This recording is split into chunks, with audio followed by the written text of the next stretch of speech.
श्री राम जी ने बाली को छिपकर क्यों मारा?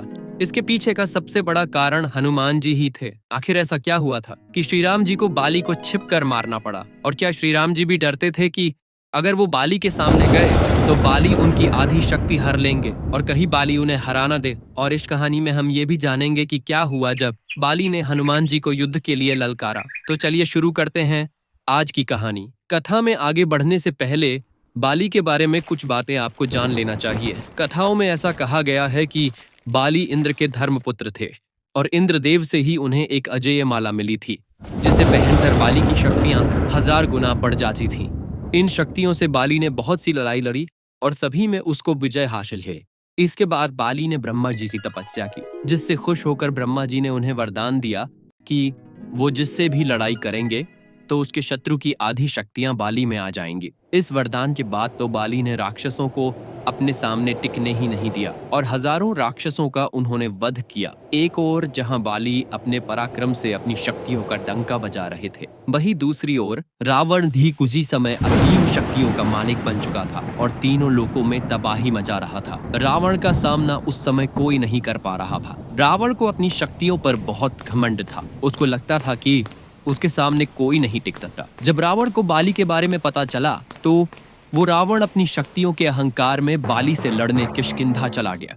पर रावण को ये नहीं पता था कि बाली के सामने जाने पर उसकी आधी शक्तियां बाली में समा जाएगी और रावण किष्किंधा में जाकर बाली को लड़ाई के लिए ललकारने लगा। रावण की ललकार सुनकर बाली बाहर आ गया, जिसके बाद रावण ने बाली को युद्ध के लिए चुनौती दी। बाली ने रावण की चुनौती स्वीकार कर ली और इसके बाद दोनों में भयंकर युद्ध शुरू हो गया। लेकिन बाली को मिले वरदान के कारण रावण की आधी शक्तियां बाली में समा गई, जिससे बाली ने रावण को युद्ध में हरा दिया। इसके बाद बाली ने रावण को अपना बंदी बना लिया। रावण से जीतने के बाद बाली को अपनी शक्तियों पर बहुत ज्यादा घमंड हो गया था और अपनी ताकत दिखाने के लिए रोज रावण को अपनी बगल में लेकर घूमने जाने लगा। इसके बाद रावण ने बाली से माफी मांगी और दोनों के बीच मित्रता हो गई। लेकिन इसके बाद बाली का घमंड आसमान छूने लगा। एक दिन बाली अपनी शक्ति के घमंड में चूर जंगलों में घूम रहा था और पेड़ पत्थरों को उखाड़ उखाड़ कर फेंक रहा था। उसी जंगल में हनुमान जी श्री राम जी का जप कर रहे थे। जब बाली हनुमान जी के पास पहुंचे तो उन्होंने हनुमान जी से कहा कि क्या पूरे दिन राम नाम जपता है? राम नाम को छोड़कर अपने राजा बाली का जप करो। हनुमान जी ये सुनकर मंद मंद मुस्कुराए और वापस अपनी भक्ति में लीन हो गए। ये देखकर बाली को बहुत गुस्सा आया। बाली ने हनुमान जी से कहा कि मैं तुम्हारे राम से ज्यादा शक्तिशाली हूँ और कहा कि अगर तुम्हारे राम मेरे सामने आ जाए तो मैं उन्हें भी हरा सकता। जब तक बात खुद पर थी तब तक हनुमान जी ने कुछ नहीं कहा, लेकिन जब बात उनके प्रभु पर आई तो हनुमान जी नहीं रुक पाए और बाली से कहा कि हे वानर राज, मेरे प्रभु श्री राम जी से लड़ने से पहले क्या आप उनके इस दास हनुमान से लड़ना चाहेंगे? अपनी शक्तियों के घमंड में चूर बाली हनुमान जी से लड़ने को तैयार हो गए और बोले, कल भोर होते ही हम युद्ध क्षेत्र में मिलेंगे। ये कहकर बाली अपने कक्ष में चले गए और हनुमान जी वहीं राम नाम जप में लग गए। जब ब्रह्मा जी को इस बारे में पता चला तो वे हनुमान जी के पास गए और हनुमान जी से कहा कि वो ये युद्ध न करें। हनुमान जी ने ब्रह्मदेव जी को नमस्कार किया और बोले कि हे ब्रह्मदेव, जब तक बात मेरे तक थी तब तक मैंने कुछ नहीं कहा, लेकिन अब बात मेरे प्रभु पर आ गई है, मैं ये लड़ाई अवश्य करूंगा। ये सुनकर ब्रह्मदेव जी ने हनुमान जी से कहा कि हे हनुमान, ठीक है, आप युद्ध करो, लेकिन कल युद्ध में आप अपनी शक्तियों का सिर्फ 10वां हिस्सा ही लेकर जाए।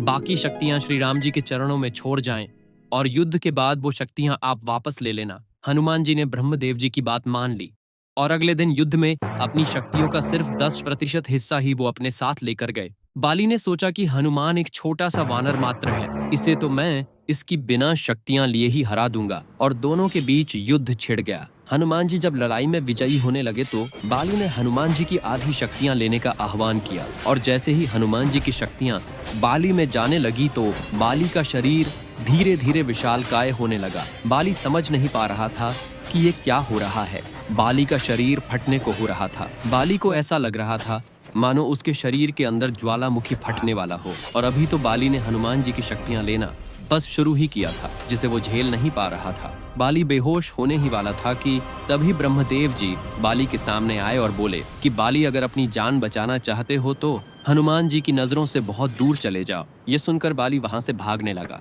जैसे जैसे बाली हनुमान जी से दूर जा रहा था, वैसे वैसे उसका शरीर ठीक होने लगा और जब वो हनुमान जी से बहुत दूर चला गया तो ब्रह्मा जी से इसका कारण पूछा। ब्रह्मदेव जी ने बताया कि हनुमान जी की शक्तियां असीमित और अपार हैं। उन शक्तियों को सिर्फ हनुमान जी ही संभाल सकते हैं और मेरे कहने पर हनुमान जी इस युद्ध में अपनी शक्तियों का सिर्फ 10वां हिस्सा ही लेकर आए थे और उन शक्तियों के अंश मात्र से ही तुम्हारा ये हाल हो गया। सोचो, हनुमान जी अगर अपनी पूरी शक्तियों के साथ आते तो तुम्हारा क्या हाल होता। ब्रह्मदेव जी की बातें सुनकर बाली को अपनी गलती का एहसास हुआ और उसका घमंड चूर चूर हो गया। इसके बाद बाली ने हनुमान जी से माफी मांगी और हनुमान जी से कहा कि हनुमान जी, आपके अंदर असीमित शक्तियां हैं, लेकिन फिर भी आप इतने शांत कैसे रहते हो। और ये कहकर बाली हनुमान जी से माफी मांगने लगे। हनुमान जी ने कहा कि अगर माफी मांगनी ही है तो प्रभु श्री राम जी से मांगिए, मैं तो उनका एक छोटा सा भक्त हूँ। और ये कहकर हनुमान जी ने बाली को अपने गले लगा लिया। इसके बाद बाली श्री राम नाम का जयकारा लगाने लगे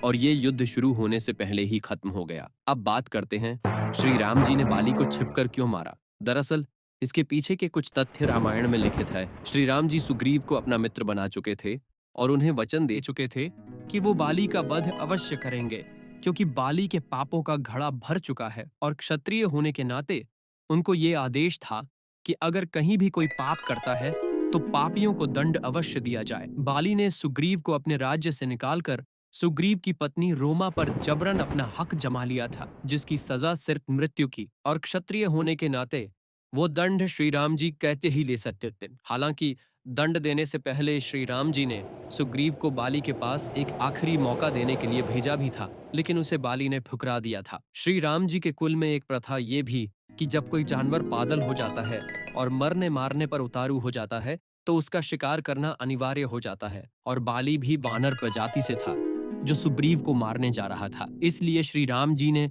बाली का शिकार किया, और शिकार तो छुपकर ही किया जाता है। अब बात करते हैं आखिरी तथ्य की। अगर श्री राम जी बाली के सामने आ जाते तो बाली को मिले वरदान के अनुसार बाली श्री राम जी की शक्तियों को अपने अंदर लेने का प्रयास करते। और जैसा कि आप सब जानते हैं कि श्री राम जी के भक्त हनुमान जी की क्षण भर शक्तियों से बाली का शरीर फटने को हो गया था, तो श्री राम जी तो स्वयं नारायण भगवान थे, और अगर ऐसा होता तो बाली उसी वक्त मर जाता। ब्रह्मा जी के वरदान की लाज रखने के लिए श्री राम जी ने बाली को छिप कर मारा था। तो बोलो जय श्री राम। और अगर आज की कहानी आपको अच्छी लगी हो तो लाइक, सब्सक्राइब और कमेंट्स